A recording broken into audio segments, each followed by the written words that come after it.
D'habitude, on commence avec un sujet qui me tient beaucoup à cœur, les caméras. Je vais vous faire un survol des choses que nous autres, Final Cut Montréal, on a trouvé tripantes. Il y en a des caméras NAB, il y en a beaucoup. Il y a énormément de technologies. Nous autres, on préfère vous parler des choses qui nous ont plu, des trucs dont on peut parler, des trucs qu'on a vus, qu'on a été capable de toucher. Évidemment, il y a les majors, on ne peut pas les manquer. On est allé voir Sony, ils ont montré leur nouvelle caméra 4K.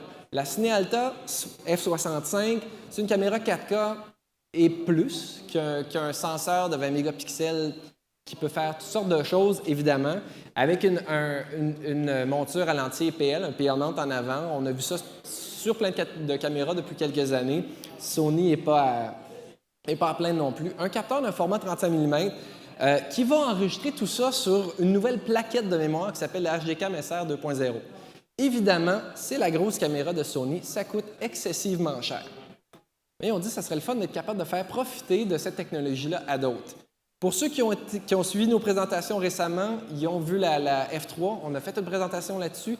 On l'a vu au NAB, on a vu plein d'accessoires. On parlait avec la F3. Vous avez un petit peu un souvenir de ce que vous auriez pu voir à notre présentation. Des nouveautés, des choses qui sont à venir. Par exemple, on va être capable de tourner en 4.4.4 avec une courbe de couleur en log, ça s'en vient, et aussi un firmware update qui va vous permettre non seulement de tourner en 4.4.4, mais aussi d'être capable d'utiliser toutes les sorties simultanément. Donc, par exemple, sortir en 4.4.4 sur un enregistreur ou sortir en 4.2.2 sur un enregistreur et vous servir de la sortie HDMI pour monitorer votre image. Donc ça, c'est des choses qui s'en viennent bientôt. On a vu beaucoup d'accessoires pour la F3, évidemment. Mais ce qu'on a vu au NAB qui était super intéressant, c'est la petite sœur de la F3, c'est la FS100. Qui est sans doute la caméra la plus bizarre que j'ai jamais vue au niveau format. C'est vraiment un bloc avec des pitons tout le tour, des petits panneaux. C'est étrange. Tu ne peux pas la prendre dans tes mains. Il faut vraiment que tu mettes un accessoire pour pouvoir la tenir. Mais elle a exactement le même capteur que la F3. Donc, si vous voulez avoir une super belle image avec le capteur 35 mm de la F3, vous êtes capable d'utiliser ça. Il y a une monture de lentille E, c'est pas un PL mount, mais vous êtes capable de mettre toutes sortes de lentilles en avant. Et ça, au lieu de tourner sur des cartes S/S en XD-CAM-EX, ça tourne avec le codec AVC HD de Sony, qui théoriquement est supposé être capable d'aller jusqu'à 28 mégabits. Par contre, on tourne sur du memory stick, sur des cartes SDHC, puis il y a une sortie HDMI là-dessus, il n'y a pas de sortie HDSDI. Mais c'est quand même une caméra qui donne un bon rendu d'image, qui a un bon capteur dedans. On est aussi allé évidemment voir nos amis chez Panasonic. Panasonic, des ajouts sur la HPX 3100, on est capable de recorder simultanément des proxys avec la caméra, envoyer des métadonnées de façon wireless. Ça montre qu'on commence à rajouter des accessoires sur nos caméras qui sont très intéressants, qui vont être capables justement d'augmenter le rôle d'un technicien d'imagerie numérique, augmenter le rôle des gens qui travaillent en pré-poste. On va en parler un petit peu plus tard. On met des accessoires plus informatiques sur des caméras. Chaque année, chaque 2 ans à peu près, Panasonic change sa gamme ou augmente sa gamme avec des nouveaux modèles. Les caméras que j'affectionne beaucoup, on vous en a parlé beaucoup, la HVX 200 dans les dernières années. Bien, il y a la HPX 250 qui est le nouveau modèle qui, cette fois-ci, est vraiment sans doute la plus petite caméra à être capable de tourner en 10 bits en 4.2.2, la petite caméra chez Panasonic. Donc, c'est vraiment l'extension de la HVX 200, la HPX 170, c'est la nouvelle HPX 250.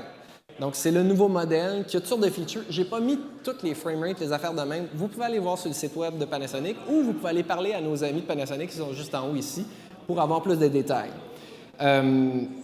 Il y a le nouveau petit frère, le grand frère de la HMC 150, la 130, la 160, qui sont sensiblement les mêmes caméras, une couple de features de plus. Au niveau de la 160, il y a une sortie HDSDI. Moi, j'ai une HMC 150, c'est une caméra que j'adore. Une carte SD, ça coûte 40$ versus une carte P2, puis du AVC HD. Je trouvais que la qualité était bonne pour le genre de choses que j'ai faites. Il y en a tous qui ont visionné nos vidéos qu'on a tournées au NAB. Bien, ce qui passait tantôt, on a tout tourné ça avec ma HMC 150 et un Keypro Mini. Mais vous allez en entendre parler un petit peu plus tard. Parce que l'idée avec ces caméras-là, c'est que vous pouvez tourner avec les modes d'enregistrement qui sont là, ou vous pouvez l'agréger d'un enregistreur numérique. Je vais en parler un petit peu plus tard. Dans le boot de Red, on a vu du monde se faire tatouer. Littéralement, il y avait un tattoo shop en avant, puis il n'y avait pas beaucoup de lumière. Ils ont mis des Epic tout le tour, puis les gens pouvaient filmer une fille en train de se faire tatouer toute l'après-midi. C'était un petit peu drôle, mais c'est très, très raide. On a vu des Epic, on a vu la Scarlett, mais ce qui était vraiment intéressant, c'est Mission Control, l'application que le génie de Graham Natrous a créée, où est-ce qu'on peut contrôler toutes les fonctions de la caméra à partir de son iPad. Ça, c'est vraiment cool. Et ils ont aussi dévoilé les plans de faire le Red Dragon. Le Red Dragon, c'est le senseur qui va être dans la Epic qui va supplémenter au Monstro. Donc, on a la Mysterium, le Mysterium X, le Monstro, qui est le senseur dans la Epic. Puis il va avoir en 2012 le Red Dragon qui va être encore plus haute résolution. On va être capable d'envoyer sa Epic puis de changer le senseur, comme on peut le faire en ce moment avec une Red One si vous voulez passer du Mysterium au Mysterium X, pour ceux qui ne l'ont pas fait. Du côté d'Arri, nouveauté, la Alexa M, une Alexa modulaire. C'est drôle, ça ressemble un petit peu à la Epic M ou les autres caméras modulaires. Dans le fond, ils voulaient prendre le capteur et le mettre dans un plus petit boîtier pour pouvoir mettre ça plus facilement sur des rigs, comme des rigs 3D, par exemple. Et à l'opposé, la Alexa Studio, qui est un modèle beaucoup plus gros pour justement tous ceux qui travaillent en studio avec des espèces de gros trépieds que vous avez sans doute vus, qu'on peut quasiment s'asseoir puis le conduire comme une Zamboni. Avec la Alexa Studio. Et après en avoir entendu parler pendant des années et des années, il y a Iconoscope qui ont enfin montré la Acam D2. Ça aussi, une caméra très étrange. C'est vraiment une espèce de bloc, puis tu la colles le long de ta tête comme ça, puis c'est ça la caméra. Il y a vraiment un bloc. Il y a une cartouche dedans. Ça n'enregistre que en cinéma DNG, donc c'est le format RAW. Qui est open source, c'est le format d'Adobe. C'est vraiment un format RAW qui est facile à manipuler, qu'on est capable de transformer après dans tous les formats QuickTime que vous voulez, avec un capteur 920-1080 qui tourne en 12 bits. Donc, c'est une caméra qui est intéressante. C'était juste le fun parce qu'on l'a vu. Ça fait longtemps qu'Iconoscope en parle. Du côté de GoPro, y en a-tu qui ont des GoPro ici? On trippe avec nos GoPro, on a du fun. Cette année, deux choses. GoPro 3D, c'était la grosse affaire. Le kit GoPro 3D, vous pouvez l'acheter à peu près partout en ce moment. Vous pouvez l'acheter chez Lozo, entre autres. Ils ont montré un kit 3D, celui qui est dans le milieu, où est-ce que tu mets 3 GoPro. Parce que, pour ceux qui n'étaient pas là lors de nos événements 3D, il y a toute la question de la convergence qui est compliquée à gérer, surtout quand tu ne vois pas ce que tu es en train de filmer, comme dans le cas de la GoPro. Si tu as un problème de convergence, c'est difficile à régler ensuite.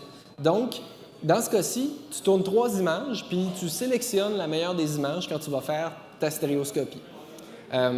GoPro a acheté Cineform.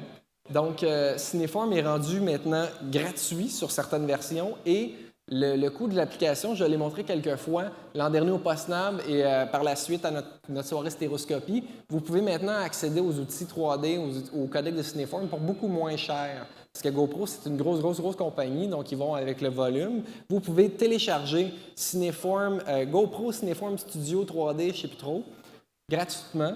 Si vous avez des chums qui ont 2 GoPro, vous faites un truc en stéréoscopie, vous pouvez faire des vidéos sur YouTube en 3D gratuitement. Rapidement, je parlais des enregistreurs, c'est rendu un plus vraiment incroyable. Nous autres, on savait qu'on allait filmer avec ma HMC 150 dans des conditions d'éclairage un peu douteuses. On ne voulait pas qu'il y ait trop de noise dans nos vidéos. On a pris la sortie HDMI puis on a branché ça sur notre Kipro Mini. Puis plus tard, John et Peter de Aja vont vous parler du Kipro Mini. Il y en a d'autres qu'on a vu au NAB, comme par exemple les produits d'Atomos, encore là, qui ont été promus pendant très, très longtemps.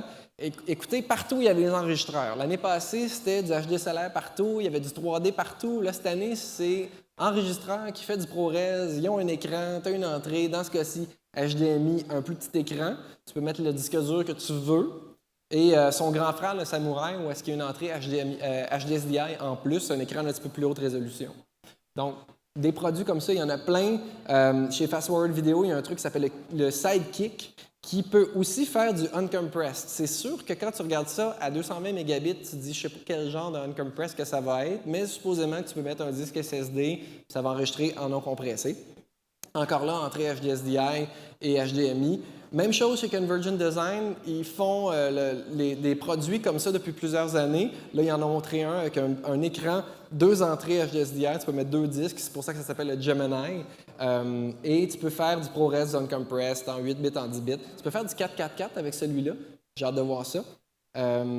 Et un qu'on a trouvé très, très, très intéressant, c'est celui de Sounddevice.